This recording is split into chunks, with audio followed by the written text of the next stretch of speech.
Persia and South Korea have had diplomatic relations since 1962. Throughout history, the two countries have maintained a normal relationship despite Iran's close relationship with North Korea, and South Korea's close relationship with the United States. Iran is one of the only countries in the world that has a good relationship with both North Korea and South Korea. However, in opposite regard, South Korea doesn't develop a significant opinion on Iran, with many South Koreans expressed disapproval to Iran's nuclear program and its open alliance with North Korea, leading to sanctions against Iran sometimes unveiled in South Korea. Korea's and Iran's long-running relationship started with cultural exchanges date back to the Three Kingdoms of Korea era, more than 1,600 years ago by the way of the Silk Road. A dark blue glass found in the Cheonmachong tomb, one of Silla's royal tombs unearthed in Gyeongju. An exotic golden sword found in Gyeram-ro, a street also located in Gyeongju. These are all relics that are presumed to be sent to Silla from ancient Iran through the Silk Road. It was only the Goryeo dynasty during King Haeongjeong's reign when trade with Persia was officially recorded in Korean history. But in academic circles, it is presumed that both countries had active cultural exchanges during the 7th century Silla era, which means the relationship between Korea and Iran began more than 1,500 years ago. We have a myth in an ancient Persian book that tells of a Persian prince who went to Silla in the 7th century and got married with a Korean princess, thus forming a royal marriage. Park Geun-hye said during a festival celebrating Iran and Korea's 1,500 years of shared cultural ties. She then said, "This is actually quite a good plot for making a film together." Her suggestion was received with a lot of applause. Other items uncovered during the excavation include a silver bowl engraved with an image of the Persian goddess Anahita, a golden dagger from Persia, clay busts, and figurines portraying Middle Eastern merchants. Sungak Sagi, the official chronicle of the Three Kingdoms era, compiled in 1145, contains further descriptions of commercial items sold by Middle Eastern merchants and widely used in Silla society. The influence of Persian culture was profoundly felt in other ways as well, most notably in the fields of music, visual arts, and literature. The popularity of Iranian designs in Korea can be seen in the widespread use of pearl-studded roundels and symmetrical, zoomorphic patterns.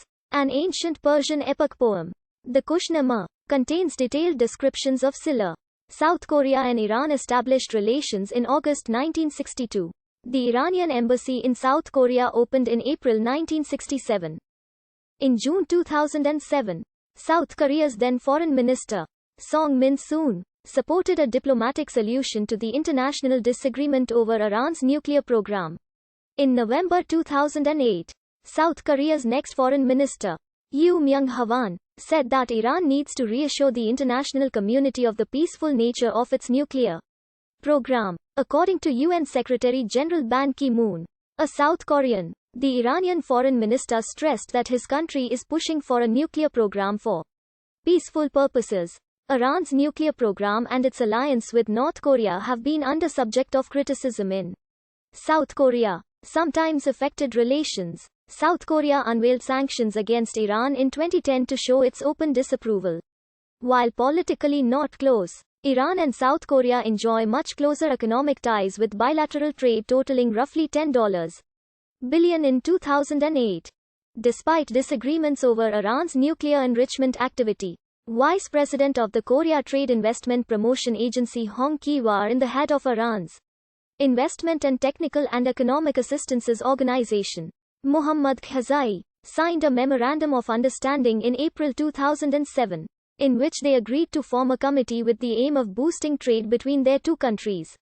Kim Sung-gun, South Korea's parliamentary delegation head to Iran in March 2007, noted that Korean companies are eager to invest in Iran and added that he hopes the two countries can encourage bilateral investment. According to a Middle East economic survey, Iran exported 157,000 barrels of crude oil per day to South Korea in July 2009. Though South Korea has decreased total crude oil imports from the Middle East by 14.7% compared to the previous year, Iran remains South Korea's fourth largest source of crude oil. In May 2009, South Korean ministers participated in a major conference on foreign investment in Iran. South Korea also attended the Iranian Gas Forum on September 26 to 27, 2009 alongside Germany, the United Kingdom, Japan, the Netherlands, and Malaysia, according to a report by the United States government.